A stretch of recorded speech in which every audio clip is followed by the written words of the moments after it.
O Anime Recaps Tagalog, mapapawaw ka sa sarap. Nax, ang title ng ating anime ay laging nakalagay sa itaas ng video. Nagsimula ang series sa mga tinatawag na fake gods na tulad naman ng iba't ibang putahe.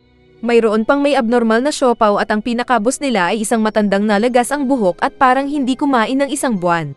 Nagmeeting ang mga gods na ito para daw ubusin na ang mga tao dahil sawa na sila sa mga ito. Sinisira daw kasi ng mga tao ang mundo dahil sa kahahanap ng gasolina sa ilalim ng lupa. Ngunit bago pa nila masira ang mga tao ay dumating si Brunhilde para pigilan ang mga fake gods. Sinabi ni Brunhilde na testing in daw ang mga tao sa pamamagitan ng Ragnarok. Maglalaban ang lahi ng tao at ng mga fake gods. At kung mananalo ang mga tao ay pababayaan silang mabuhay ng 1,000 taon. Marami sa mga pangit ang natawa, ngunit nang sinabi ni Brunhilde na takot ang mga fake gods sa mga tao ay nagalit bigla ang mga fake gods. At tinanggap ni Payatot na Zeus ang hamon ni Brunhilde at sinimulan ang Ragnarok. Dahil kalahating tao at kalahating god si Brunhilde ay siya ang pinili ni Zeus na manager ng mga tao. Sinimulan ang Ragnarok at ito ay tinanghal sa Valhalla Arena kung saan excited ang mga tao at mga fake gods. Si Heimdall ang ginawang tagasigaw sa mga manlalaro, at pinakilala nito ang unang maglalaban na sina Thor at Loki. Pa-entrance pa ang pagpasok ni Loki na may kabayo. Hinay pa ni Heimdall ang trumpeta nito at nagsimula ang laban. Naglakad ang dalawang fighter palapit sa isa't isa. At hinampas ni Loki ang armas ni Thor kaya ito napaatres. Umatake pa si Loki pero siya naman ang hinagis ni Thor palayo. Gamit ang dekuryenteng kamay ay na-charge ni Thor ang malaking maso at naghanda ng kengkoy na stance nito para mangmaso. Pinakita ang tahanan ni Thor noon na binabantayan ng mga may pakpak na kawal. Palagi kasi silang inaatake ng mga Titan. Sa araw na iyon ay hindi nila inaasahan na maraming Titan ang aatake ng sabay-sabay. Lumalaban naman sila pero lumabas ang Colossal Titan at sinira ang pader. Sinabi ng CEO na lalaban sila pero tumalo ng higanti at kinain ng mga may pakpak na parang chichirya. Dumating ang mas bihasa sa laban na Flying Knights. Pero hinampas lang ang boss at kinain din ng mga ito. Maging sina Eren na extra ay namatay at nakain sa kwento na ito. Sinalakay ng mga Titan ang castle at natatakot si Forseti. Pero lumabas si Thor at dala ang maso nito at pinagpapatay ang mga Titan. Isa-isa niyang pinagwawasak ang mga malaking karne. Pero walang silbi dahil aanhin mo ang damo kung patay na ang kabayo. Bugok na hero. Balik sa tournament ay inatake ni Thor si Loki gamit ng malakas na kidlat. Kaya maging ang arena at Cocomelon ay nayanig. Pinakita ang umuusok na paligid na namaso ni Thor at akala nila kung talo na ang tao. Pero biglang gumalaw si Loki at sinugatan pa si Thor sa dibdib. Saka nakangiti pa ang pangit na tao kaya nagulat ang mga fake gods. Pinakita naman ang buhay ni Loki noong bata pa siya na nagmula sa Mongolia at pumatay ng isang leon. Paglaki niya ay nag-explore siya para hanapin ang pinakamalakas at labanan ito. Tinalo niya gamit lang ang kamay ang isang oso. At sumali siya sa gyera ng mga espada pero walang nakatalo sa kanya at marami siyang naging supporter. Hindi niya nakita ang lolo ni Baki na nasa Japan. Nagtaka si Zeus kung bakit hindi daw nasisira ang armas ni Loki. Saka nakita pa niya ang ngiti ni Brunhilde at napagtanto niyang may ginawa ang babae. At bago pa ng laban ay tinawag na pala ni Brunhilde ang mga kapatid na Valkyr para magpatulong. Naging armas pala ni Loki ang isa sa kapatid ni Brunhilde. Dahil sa lakas ng armas ni Loki ay nasira ang protective gauntlet ni Thor. Dahil dito ay nagsaya ang tropa ni Loki dahil sa unang pagkakataon ay wala pang tao ang nakatalo sa gods. Trabaho daw ng mga Valkyries na bantayan ang kaluluwa ng mga tao at sila ay may kakayahan na mag-transform bilang armas para kung sakaling dumating ang pagkakataon na tulad ng Ragnarok ay matutulungan nila ang mga tao laban sa mga gods. Pero imbes na magalit ay biglang naging excited si Zeus. Biglang nag-usok ang armas ni Thor at naglabas ng lava. Tapos nakarinig ang mga naroon ng pagtibok ng puso. Nagising pala si Mjolnir na armas ni Thor. Sinabi ni Zeus sa kasama na ang totoo, kaya pala naka-glove si Thor ay para maprotektahan ang maso nito na hindi niya masira bago ito magising. Saka tinanggal ni Thor ang gloves na kasing bigat ng damit ni Piccolo. Pinulot ni Thor ang armas at itinaas para durugin si Loki. Biglang may na-receive na text si Brunhilde at nakita nila ang finale na listahan ng mga gods at mga tao na maglalaban. Nagdadalawang isip si Gol na manalo ang mga tao. Pero sinabi ni Brunhilde na ang 13 tao ang tatawagin nilang God Slayers. Tinapon ni Thor ang malaking maso kay Loki at ayon sa history nila ay hindi pa nagkamali si Thor. Pero nagawa ni Loki na makailag sa paglipad ng maso. Saka mabilis na umatake kay Thor gamit ang sibat. Pero bumalik ang maso kaya napilitan siyang muling umilag. Sinalo ni Thor ang maso sa nakangiti na hinampas ang nakangiti ding Loki. Nagkaroon ng napakalakas na pagsabog na parang nuclear bomb sa harap ng mga manunood. Pero pinakitang sinangga ni Lu ang maso ni Thor na walang hirap. Kaya muling nagsaya at nag-ingay ang mga fans ni Lu. Ngunit dahil sa bigat ng armas ni Thor ay naputol ang buto ng paa ni Lu. Kaya unti-unti siyang bumagsak. Dahil dito ay napapaiyak ang fans ni Lu.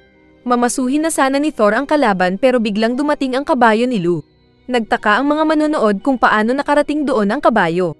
Dinilaan nito ang paa ni Lu at nag-eye to eye sila. Saka sumigaw ang mga tao para i-cheer nila ang general ng mga tao. Dahil dito ay tumayo si Lu para muling lumaban at sumakay sa kanyang kabayo. Kaya napatawa din si Thor na manyak. Umatake si Lu at nagpaikot-ikot kay Thor sa kanito hinawakan ng armas gamit ang kakaibang grip. Noong mapagtanto ni Lu na siya ang pinakamalakas sa mundo, ay nagsanay siya kung paano hawakan ang armas ng mas malakas. Ilang taon siyang nagpatuloy sa paggawa nito at nahati niya ang kalangitan panandalian.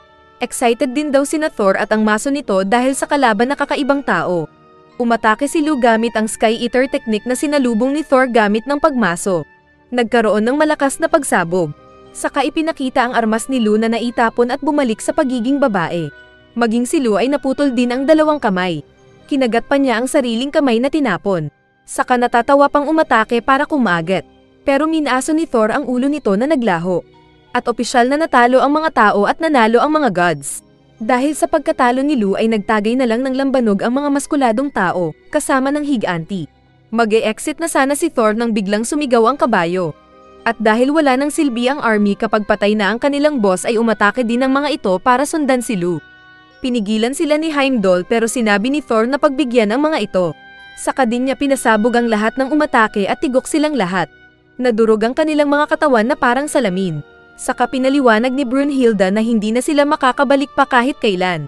Dahil dito ay naiyak si Gol pero sinabi ni Brunhilde na kailangan nilang magpakatatag para sa mga tao. Kalaunan ay nagpatuloy ang round ng competition. Lumabas si Adam na kinagulat ng mga tao dahil nakita nila ang kanilang lolo sa unang pagkakataon. Pero hubad pa rin ito at kumakain pa rin ng mansanas. Kaya peking Adam ito. Tinawag naman ni Heimdall ang kanyang makakalaban na god pero nagkaroon ng reshuffle sa mga lalaban. At si Zeus ang lumabas para labanan si Adam. Nagpatugtog ang right hand nitong si Hermes ng musika gamit ang violin. Kaya sa saya ay biglang lumaki ang katawan ng dating payat na matanda. Dahil nga ang tatay niya ay isang titan na gumagamit ng titan gel kaya naging maskulado ang anak. Ipinakita sa backstage bago magsimula ang laban na si Shiva sana ang lalaban sa round 2. Ngunit pinuntahan siya ni Zeus at sinabing siya ang lalaban. Ayaw sana ni Shiva pero malakas si Zeus na pinaluhod si Shiva. Naghamon pa si Shiva pero hindi nagpasindak ang matanda kaya sa huli ay ipinaubaya din ito kay tanda ang laban. Excited na nilapitan ni Zeus si Adam at gayahin daw si Lu at ang armas nito dahil kung hindi ay patay siya agad. Dumating nga ang isang Valkyrie sakay ng Pegasus at na-finger siya ni Adam. Nagkaroon ng brass knuckles si Adam tapos nag-cheers pa daw sina Abel at Cain. Nagtanong si Adam kung ano naman ang armas ni Zeus, kaya ang kamao lang daw ni Zeus ang gagamitin niya. Naunang sumuntok si Zeus ng 0.01 second pero nakailag si Adam. Mas bumilis ng bumilis ang pagsuntok ni Zeus pero nakailag pa rin si Adam. Kahit pa nang parang sabay-sabay ang suntok ni Zeus sa bilis. Inilagan ni Adam ang suntok ni Zeus at nang sisipain siya ng axe chopping kick ni Zeus, ay bigla siyang tumalon na parang unggoy. Kaya napabilib si Zeus at ng mga manonood kasama si Ares. Tapos sinabi ni Adam na siya naman. Saka sinuntok ang mukha ni Zeus na nagdugo. At ginaya niya ang lahat ng moves ni Zeus na ginamit nito sa kanya. Nasuntok-suntok ang katawan ni Zeus at hindi rin siya nakailag nang gamitan siya ng axe chopping kick ni Adam. Dahil dito ay nagsasaya na naman ang mga tao. Ang kapangyarihan daw ni Adam ay gayahin ng anumang gagamitin ng isang god sa kanya dahil siya ay replika ng god. Gumalaw-galaw ang paa ni Zeus at muling sinipa si Adam na muling nakailag. Pero ginaya ulit ni Adam ang kapangyarihan ni Zeus at sinipa niya ang matanda na naihagi sa tabi ng ring.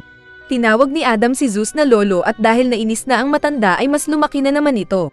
At nag-ilaw ang kamay na susuntok para daw gayahin ni Adam. Ito daw ang teknik na ginamit sa kanya noon ng kanyang tatay na Cronus noong maglaban sila. Kaya siya nasmack sa mukha at nabungal. Pero natalo pa rin niya ang tatay. Ginamit nga ng maskuladong matanda ang suntok na kayang patigilin ang oras. Pero nagawa pa rin itong makopya ni Adam, at si Zeus ang sinuntok nito sa mukha na bumagsak. Nabaliktad ang mukha ni Zeus dahil sa lakas ng suntok na kinopya ni Adam. Maging si Ares na mahilig daw sa digmaan ay hindi makapaniwala sa nakita kung paano bumagsak ang tatay nito. Kaya pinaliwanag ni Hermes na habang ginagawa ni Zeus ang teknik ay kasabay na itong ginagaya ni Adam. Nakailag si Adam at sinabayan ang pagsuntok ni Zeus. Nainis si Ares dahil mas matalim pa ang mata ni Hermes sa kanya. At naisip pa niyang kahit ilang libong taon na siyang nakikipagdigmaan ay hindi pa rin niya matutumbasan si Adam. Sinabi ni Brunhilde na galit si Adam sa mga Diyos dahil sa nangyari sa kanya. Masaya ang buhay niya sa paradise pero nagbago ito dahil sa ginawa kay Eva na asawa nito. Sinusubukan daw ipasok ni Serpent ang ahas nito pero tinakbuhan siya ng babae. Kaya pinulot niya ang mansanas at kinagatan saka na set up ang babae sa korte na kinain daw ng babae ang mansanas. Dahil lahat ng naroon ay mga gods ay nais nilang paalisan si Eva sa paraiso. Ngunit biglang pumasok ang isang higanteng bantay pero bigla rin itong natamba. Dumating si Adam dala-dala ang 2 basket ng apple. Sinigawan siya ni Serpent na umalis pero pinagkakagat niya ang mga mansanas saka din pinagdudura dahil maasim daw ito. Sa kanya tinawag si Eva na masaya siyang niyakap. Nagselo si Serpent na naging lizard man at sinabing lagot ang 2 sa kanya. Pero sinabi ni Adam na nagsumbong ang mga ibon na nakakita sa pambabastos ng Serpent kay Eva. Naging matalim ang kuko ni Serpent at inatake si Adam. Pero naging reflection si Adam at sinabayan ng kalmat ng ahas. At sa kanilang laban ay nahati-hati si Serpent gamit din ang sariling teknik. Saka umalis ang 2 para manirahan sa mundo. Sa tournament ay inakala ng mga manonood kung natalo na si Zeus at napatawa pa si Brunhilde dahil tinalo ng tao si Zeus. At mag-announce sana si Heimdall na nanalo si Adam pero hinawakan siyang bigla ni Zeus. Saka binalik nito ang nabali na leeg kaya nagulat ang mga tao at nagsaya ang mga gods. Nagtanong si Zeus kung bakit daw nilalabanan ni Adam ang mga gods. Kaya sumagot ang tao na kahit sino ay ipaglalaban ng mga anak kapag binubuli ng kahit sino. Napaiyak ang mga tao dahil sa sinabi ni Adam at sabay-sabay silang nanalangin na manalo si Adam. Sinabi ni Zeus na karapat-dapat daw niyang labanan si Adam dahil malakas ito. Saka biglang nagbabago ang anyo nito kahit na nasasaktan ng labis. Samantala ay hinuli ni Thor ang mga takot na ibon ni Odin para daw kainin. Pero nagalit si Odin kaya ipinakita nito ang tunay na mukha na siya pala si Loki. Sa ring ay naghanda si Adam nang makita ang naging itsura ni Zeus. At maging ang mga tao kasama na sina Gol at Brunhilde ay nanginginig dahil sa takot na hindi nila maintindihan. Naging si Adam as si Zeus na mapayat na version nito. Na-compress daw niya ang muscles niya sa katawan ngunit may limit na oras lang ito. Muling umatake si Zeus gamit ang mas malakas na suntok nito. Ngunit gamit pa rin ni Adam ang reflection skill at umiilag sa kabinabalik ang teknik ni Zeus sa matanda. Diretso ang kanilang santukan at confident si Gol na mananalo si Adam dahil sa skill nitong panggagaya. Pero nakita ni Brunhilde na nagdugo ang ilong ng tao dahil nag-overheat na daw ang utak niya sa kagagaya sa nakakamatay na suntok ni Zeus. Bawat isang suntok kasi ni Zeus ay killer punch at hindi rin tumitigil si Adam sa panggagaya sa kalaban. Sa kabilang banda ay confident ang mga ibon ni Odin na talo na si Adam ngunit biglang nagkawasak-wasak ang katawan ni Zeus dahil limitado din ang version nitong Adamas. Saka pinaliwanag ni Loki na ang laban ni na Adam at Zeus ay labanan ng kung sino ang mas magtatagal. Nagpatuloy pa ang laban ng 2 nagsusuntukan kaya parehong ang mga gods at mga tao ay napatayo para mag-cheer sa kanilang manok. Nag-aalala ang pamilya ni Adam at alam ni Adam ang posibleng mangyari. Nang sinuntok nito ang mukha ni Zeus ay tumalsik ang dugo sa mata niya kaya naistorbo ang kanyang copycat jutsu skill. At nasuntok siya sa mukha. Nagkaroon ng pagkakataon si Zeus na bugbugin siya at ang nagagawa na lang niya ay dumpensa. Na-axe chopkick pa siya at patuloy na nabugbog kaya mas naiyak ang kanyang mga anak na nais nila siyang tumigil. May narinig na iyak ng sanggol si Adam kaya sinabi nitong tatalunin niya ang mga masama. Nasuntok at nahawakan siya ni Zeus. Pero sinadya ni Adam ito para mahawakan din ang ulo ni Zeus. Saka sila nagsuntukan at nagbugbugan ng mukha. Walang ano-ano ay biglang napaupo si Zeus dahil napagod na siya. Saka sinabing tapos na ang laban. Namatay na daw si Adam ngunit kahit patay na ito ay nakikipagbugbugan pa rin ito sa matanda. Napahanga si Zeus dahil hindi sumuko si Adam at panalo sana siya kung endurance lang ang laro. Sa huli ay muling nawasak ang katawan ni Adam at ng Valkyrie na armas nito at nanalo muli ang mga gods. Ngunit hindi daw naiyak ang mga tao kundi ay mas nabigyan sila ng pag-asa na kaya nilang labanan ang mga gods. Galit si Gol na nais kausapin si Brunhilde dahil isa pang kapatid ang namatay. Pero kinausap siya ng isa pang kapatid na malaki ang siopaw. Niyakap siya nito para mababy si Gol. Pero biglang nasaktan si Gol nang maging bato ang boobs ni Rhys. Galit pala ito at nais maghiganti sa mga gods. Galit din si Brunhilde na nagngit-ngit na kumakain ng tinapay. Nakatanggap ito ng text na pinakita sa mga kapatid at nalaman nilang si Poseidon na isa pang malakas na god ang kasunod na lalaban. Maraming reklamo na negative si Gol kaya sinabi ni Brunhilde na tumigil kung ayaw niyang mapugat, kaya naiyak na lang ito. Naghanap si Brunhilde ng ay lalaban kay Poseidon nang biglang dumating si Sasaki at sinabing siya ang lalaban. Natabig ng babae ang gatas na mabilis sinalo ng swordsman gamit ang espada nito. Saka ininom ang gatas at kinain ang natirang tinapay ni Brunhilde. Sa susunod na laban ay napalitan ang stage ng napalibutan ng tubig. Saka lumabas si Poseidon para labanan ang kasunod na tao na mandirigma. Tahimik ang mga manunood maging ang mga gods dahil seryoso daw si Poseidon. Pumasok namang namamangka sa dagat ang samurai na Sasaki. At epic na naglakad papunta sa gitna ng stage at tinanggal ang sombrero. Nang makita nila ang matandang mukha ni Sasaki ay nasabi ng mga tao na talo na sila at dapat sanang si Musashi Miyamoto ang naroon.